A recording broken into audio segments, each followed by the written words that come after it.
Marcus Webb was 39 years old, and for 11 years he had been the quiet foundation beneath everything his wife had built. He drove a 10-year-old Silverado with a cracked dashboard and a rattling heat vent. He wore the same 4 work shirts in rotation and kept a thermos his grandmother had given him when he graduated trade school. Her colleagues at Meridian Solutions called him Patient Marcus, the contractor husband, the one who fixed things around the house and occasionally showed up to company picnics smelling faintly of sawdust. Denise never corrected them. She had stopped correcting people about Marcus a long time ago. What those colleagues did not know, what Denise herself had chosen to forget in the long, careful distance she had built between who she was becoming and who she had started with, was that the firm she now ran as CEO had been seeded by a man who never once put his name on the door. The divorce papers arrived on a Thursday morning. Denise's attorney had timed it with the precision of a corporate filing. Same week she was promoted, same week the company's new valuation crossed $41 million. She had spent 14 months building her exit while sleeping in the same bed as the man whose capital had made the entry possible. The papers claimed irreconcilable differences. The financial disclosures she submitted listed his net worth at just over $200,000. She was off by several million. What Denise never considered, not once in 11 years, was that a man who built structures for a living understood better than most how to read a blueprint from the wrong side of the wall. What happened next would cost her the company, the credibility, and the carefully constructed story she had told about herself for a decade. Before we jump into the story, comment where in the world you are watching from and subscribe, because tomorrow's story is one you need to hear. The morning Marcus received the papers, he had been in the garage since before 6, running a hand plane across the edge of a cabinet door he was building for a client in Dilworth. Charlotte woke slowly in October. The light came in sideways through the single window above his workbench, pale gold and without warmth, and the garage smelled the way it always had: sawdust, linseed oil, and the faint mineral bite of cold concrete. He worked in silence, the way he preferred, with only the sound of the plane and the occasional tick of the house settling around him. His grandmother used to say, "Quiet hands make honest work." She had told him that the summer he was 12, standing in the kitchen of her house in Columbia, watching him fix a cabinet hinge he had found loose without being asked. He had carried the phrase the way men carry the things their grandmothers leave them. Not out front, not on display, just present, underlying everything. Marcus had learned carpentry from his uncle Crandall, refined it through 2 years at a vocational program, and built it into a licensed general contracting business by the time he was 26. By 30, Webb Construction had completed 11 mid-size commercial renovations in the greater Charlotte area. By 34, he had quietly restructured the company, brought in a partner to manage operations, and begun making the kinds of investments that did not announce themselves. He had a financial advisor named Raymond who wore bow ties and spoke in numbers with the tenderness of a man who genuinely loved them. He had a separate portfolio, a separate LLC, and a leather-bound ledger in the bottom drawer of his workbench that contained, in his own precise handwriting, 11 years of financial activity that had absolutely nothing to do with the joint account Denise checked every Saturday morning. He had not hidden these things maliciously. He had kept them separate in the way careful men keep things separate. Out of habit, out of the privacy his grandmother had modeled, out of a bone-deep instinct that a man's work was his own until he chose to share it. He had met Denise at a fundraiser for the Children's Hospital, 2013. She was wearing a yellow dress and holding a glass of water, and when he asked why not wine, She said she was driving, and she did not trust herself not to enjoy it too much. He had laughed, genuinely, and that was that. She was smart and particular and funny in a dry, precise way that rewarded patience. They married 18 months later in a small ceremony in her parents' backyard in Greensboro. Her father, a retired electrician named Thomas, had shaken Marcus's hand at the reception and said only, "Take care of my girl." Marcus had meant every word of his answer. He had also, that same year, written the first check that would seed Denise's fledgling consulting firm, $40,000, from his personal account, listed as a loan in the ledger but never called in. He had not done it as leverage. He had done it because she had a real idea and the right mind for it, and because that was what you did for someone you loved.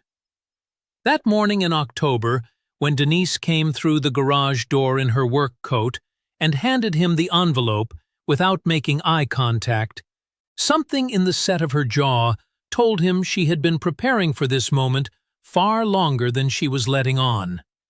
She said she was sorry. She said she hoped they could keep things civil. She said her attorney would be in touch. Her phone buzzed twice before she reached the car. She answered it before she had closed the door. Marcus stood in the garage and held the envelope. He did not open it immediately. He set it on the corner of the workbench, under a bar clamp, and went back to the cabinet door. He worked for another 20 minutes. Then he poured coffee from the thermos and sat on the stool and opened the envelope. His hands didn't shake. The filing was 18 pages. Marcus read every word standing at the workbench, the way he read contracts, slowly, with a pencil, marking what required attention. What required attention was considerable. Denise's financial disclosure listed the marital estate at just under $400,000. The family home, the joint accounts, 2 vehicles, and a modest retirement fund. His net worth was listed separately and accurately at just over $200,000, derived from publicly visible assets. His contracting business was listed at a value she had clearly arrived at without ever asking him or reviewing a single document. The listing was low by a number that made the pencil stop moving in his hand.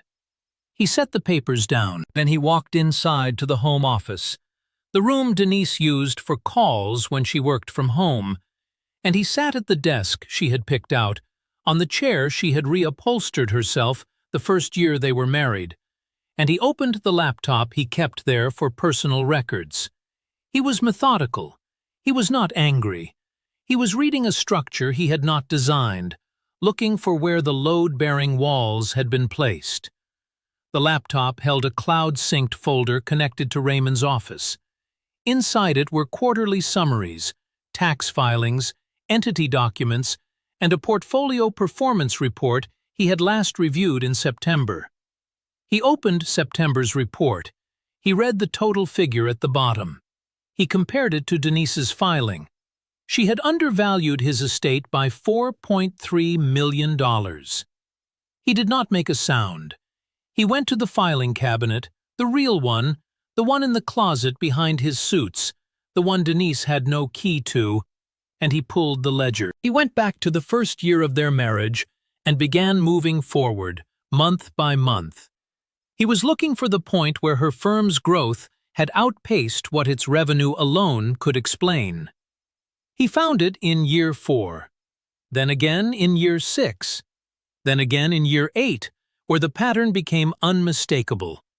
Quarterly capital infusions from a holding company, routed through an operating account, showing up in Meridian's records as consulting revenue from an entity whose registered agent address was a mailbox service on South Boulevard. He knew that mailbox service. He had rented the box in 2016 as part of a real estate LLC that had since been dissolved. She had been using his own financial infrastructure without his knowledge, threading her firm's growth through dormant structures he had built and forgotten about. commingling his capital with her revenue in a way that had, for 10 months, technically made the growth look organic. He did not know yet if she had done it knowingly or if someone had advised her to do it and she had not asked the right questions. He suspected the former. He moved with the same deliberate calm that had defined every decision he had ever made that mattered.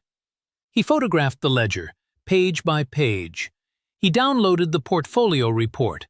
He forwarded to himself 3 years of bank statements from the joint account. He made a list, in the pencil he kept behind his ear on job sites, of 7 specific dates that would require explanation. He closed the laptop. He looked at the wall. Then he picked up his phone and called Raymond. "I need you to pull everything," Marcus said. "All of it. And I need you to have Patricia O'Sea's number ready when I come in tomorrow." Raymond did not ask why. Patricia O'Sea had been a family law attorney in Charlotte for 22 years, and she had the kind of office that told you everything. Organized without being sterile, walls lined with case law texts, whose spines were worn in the middle from actual use. A single framed photograph of a garden behind her desk that she had grown herself. She reviewed Marcus's documentation for 40 minutes without speaking. When she finished, she set down the final page, folded her hands, and looked at him. "She listed your portfolio as non-marital," she said. "She listed a piece of it. She missed the rest." Patricia was quiet for a moment. "The holding company structures, the ones she used without your knowledge." "Yes. That's not just a disclosure error, Marcus. If she knowingly commingled assets from your personal LLCs into Meridian's revenue stream without authorization, we are looking at fraudulent misrepresentation in a divorce filing on top of potential civil liability for unauthorized use of a financial instrument." She paused. "Did she know what she was using?" "I think so," he said. "The routing was too specific to be accidental." Patricia picked up her pen. "All right, here is what we are going to do. Real power, Marcus's Uncle Crandall used to say, operated in quiet rooms." He met Crandall that Sunday at a diner on Beatty's Ford Road, where they had been having breakfast together since Marcus was 19. Crandall was 67 now, retired from 30 years of electrical contracting, and he had the particular stillness of a man who had long since stopped needing to prove anything to anyone. He listened to everything Marcus told him over eggs and toast. When Marcus finished, Crandall took a long drink of coffee. "She started pulling away about 2 years ago," Crandall said. "I noticed it at Christmas. The way she talked about the company. Like it was hers alone. Like none of the before times existed." "Did you say anything?" "To you? No. I figured you saw it." "I saw it. And you didn't say anything either." "I was hoping I was wrong." Crandall nodded. "You weren't wrong. And I'll tell you one more thing. Thomas, her daddy, he came to me in July. Said Denise had asked him to transfer some stock he was holding in her name. Said she wanted it consolidated before the end of the year. He didn't know what to make of it." Marcus was still. "Thomas is a decent man," Crandall said. "He doesn't know what she's been doing. But that stock consolidation, that's her pulling up the floor before the building falls. She's been at this a while." Marcus looked out the window at the parking lot, at the thin October light. He thought about the $40,000 he had written in 2014. He thought about 14 months of blueprints built around a version of him she had invented. Some things were not worth the weight of bitterness. The weight of documentation, however, was exactly right. By the following Friday, Patricia had retained a forensic accountant named Derek Sims, who specialized in marital asset discovery. Derek spent 4 days reviewing Marcus's records alongside Meridian Solutions' publicly available filings and produced a 40-page report that, in his words, documented a consistent pattern of undisclosed capital integration spanning 8 years and totaling approximately $1.9 million in co-mingled funds. The report also identified something Marcus had not known. A second set of investors Denise had brought in at the time of her promotion, structured as a preferred equity deal that would, if executed, dilute the founding stake. The founding stake was 30%. It was held in Marcus's name. Denise had apparently forgotten, or chosen to forget, that when Marcus had restructured her original company documents in 2016 at her request, his attorney had included a standard equity protection clause that required his written consent before any new investment round could close. She had been 48 hours away from signing a deal that required consent she had not sought, for a company built partly on capital she had not disclosed, in a divorce filing that had misrepresented his assets by more than $4 million. Derek walked Marcus through the full picture on a Thursday afternoon, spread across Raymond's conference table with the report in sections and a printed timeline running left to right across the top. Derek was a compact man who had spent 20 years inside other people's financial records and had the quiet certainty of someone who had seen every variety of concealment. He tapped the timeline at year 4. "This is where it starts," Derek said, "small. A $17,000 infusion through the dissolved LLC. She may not have fully understood what she was routing it through. But here," he moved to year 6. "This is deliberate. 3 separate transfers, each under $10,000, spaced 60 days apart, through a revived version of the same structure. That spacing is intentional. That is someone who knew exactly what threshold triggered review." Marcus studied the page, the lines and figures, the careful architecture of something built to look like nothing. "She had help with this," Marcus said. It was not a question. "The routing pattern," Derek said, "matches the methodology of a particular kind of advisor. Not illegal to recommend, very much illegal to execute against a co-owner without disclosure." He paused. "Your lawyer will know what to do with that." Preparation was the work. The reckoning came later. Marcus drove home that evening and made dinner and set the table. When Denise came in at 7, he asked about her day. She said it had been long. He said he understood. She asked if he had spoken to his attorney yet. He said he had an appointment scheduled. She nodded, took her plate to the home office, and closed the door. He ate alone. He washed his plate. He stood at the sink for a moment looking out at the backyard, at the deck he had built board by board the summer after they moved in, at the Japanese maple he had planted along the back fence that was now taller than the fence itself. He had built all of it for a life he had understood to be real. The life had been real. What had grown alongside it, unseen, was something else entirely. He finished at the table he had built himself from reclaimed oak the first year they lived in that house. He ran his thumb along the edge where the grain changed direction. He had always thought that was the most interesting part. Some men built beautiful things. The best ones knew when to stop building for the wrong people. The mediation was set for a Tuesday in November, held in a conference room on the 14th floor of an office tower on Tryon Street.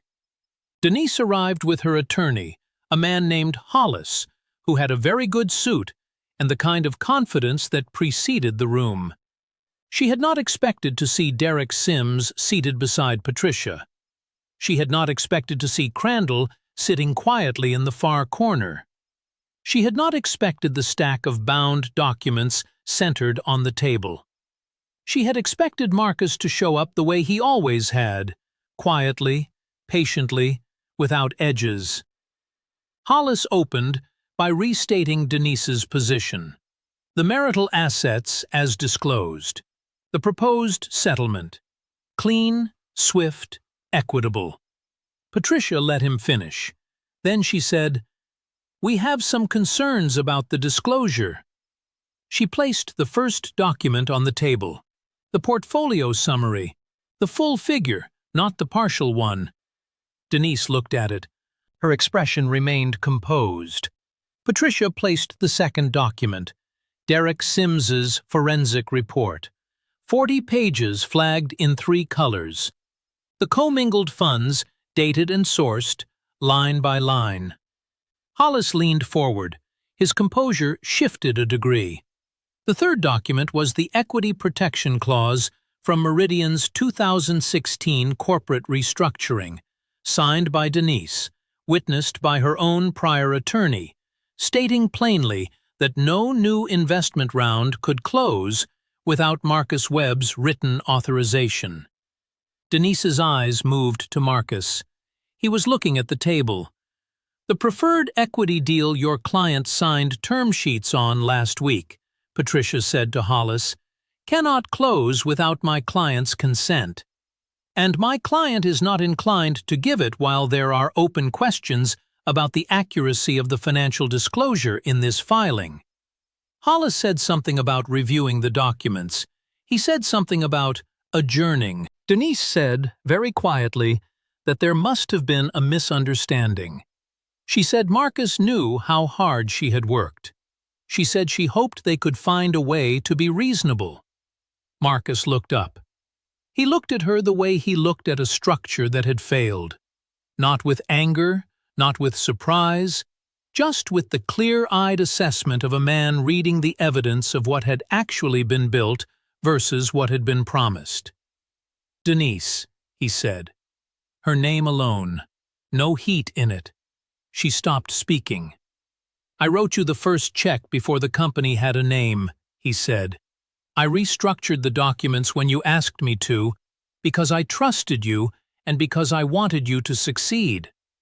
I watched 11 years of my work flow into something you built, and I was proud of you. I was genuinely proud." He paused.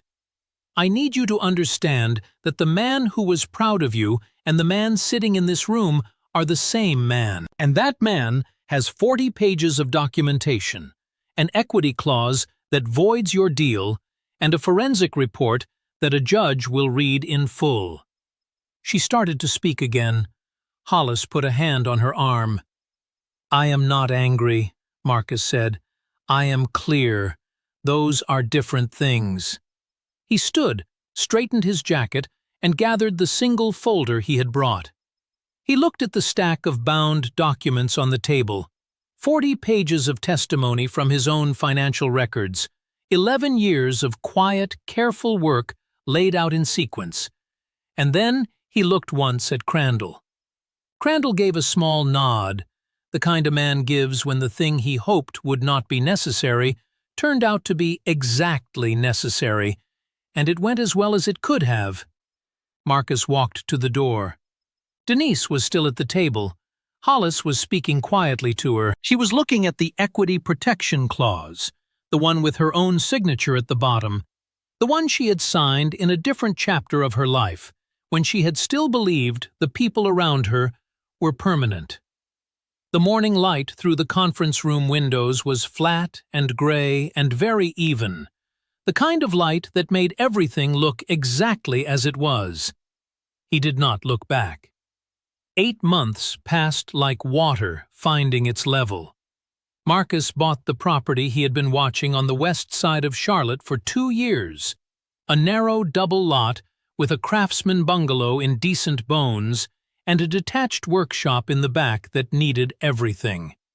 He gutted it himself on weekends, working with 2 men from his crew who had been with him long enough to know that when the boss picked up a hammer voluntarily, you did not ask questions, you just worked. By April, the bungalow had bamboo floors, and a kitchen he had built cabinet by cabinet, and a back porch facing a yard where he had planted a row of Japanese maples along the fence line, and, in the raised beds he had framed from cedar he'd milled himself, early tomatoes that were already beginning to turn. He had expanded Webb Construction's commercial portfolio into a contract with a regional hospital system. 3 buildings over 4 years, the kind of work that required a company with real infrastructure behind it. Raymond sent a quarterly summary that opened with the phrase, "significant portfolio growth," which was Raymond's version of enthusiasm. Marcus read it at the workbench with coffee and filed it in the ledger. A woman named Celeste had been introduced to him by Crandall's youngest daughter at a gathering in March. Celeste was a structural engineer with the city, precise and curious in a way that asked real questions and waited for real answers. She came to the bungalow one Saturday with coffee from the place on Central and stood in the workshop doorway watching him fit a door hinge and said, almost to herself, that she had always found it remarkable what a well-fitted joint could hold. He looked up. She was looking at the door, not at him. He found that interesting. She was not a performance, she was a person. The mediation had settled. Denise received her share of the joint marital assets, the house, the accounts, the vehicles, valued at the accurate full figure, which was higher than her filing had disclosed, and therefore more than she had planned to distribute. The equity deal collapsed when her new investors reviewed the corporate documents and found the protection clause, and when Derek Sims's report became part of the public record in the filing, 2 of Meridian's board members called for an internal audit. Hollis withdrew from the case 30 days before it settled. Marcus heard from Crandall in the spring that Denise had moved to a smaller city, that the audit had found additional irregularities that predated the divorce, that 3 former clients had filed complaints with the state licensing board, that Thomas, her father, had not spoken to her since December. Crandall delivered these facts the way decent people delivered hard news, plainly, without relish, and then changed the subject. Marcus listened. He noted it. He set down his mug and went back to the tomatoes, which needed tying to the stakes he had driven into the soil that morning before the sun got full. He worked in the early light, hands steady, tying each vine to its support with the same patient loops his grandmother had used in her own garden 40 years ago. The maples were leafing out in pale green, and the air had that particular quality it held in Charlotte in the spring. Warm without heaviness, generous, the kind that made it easy to believe the work ahead was worth doing. He was free, he was solvent, he was unbothered. Some things, he thought, pressing the last vine gently to its stake, were worth the patience to build right. I hope you enjoyed that one. Be sure to like the video and subscribe so you don't miss the next story. I've picked out 2 more for you that I think you'll really like.